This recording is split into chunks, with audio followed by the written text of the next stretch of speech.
Let's get started. Here are the ingredients.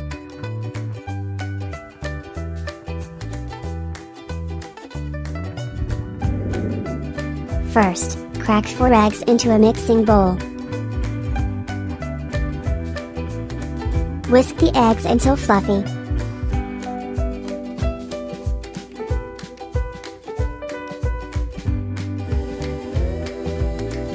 Add a bit of minced garlic, pinch of salt, and pepper. Add the beaten egg to a hot pan with butter or oil. Then, add your grated cheese on top of the egg. After a few seconds, drop a dash of milk to the egg. Scramble your egg until it looks like this. Then mix in your fresh spinach.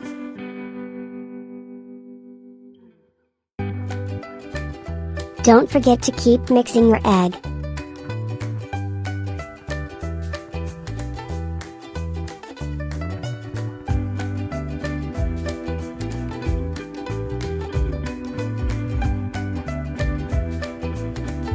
Start to toast your bread in a hot pan or toaster.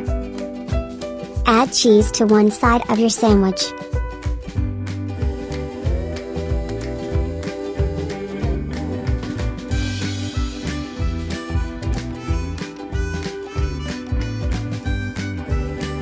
Once toasted, begin to set up each of the layers of the sandwich, starting with spreading a thin layer of mayo to one side of the sandwich, followed by the lettuce, scrambled egg from earlier, and lastly the cheese and bread.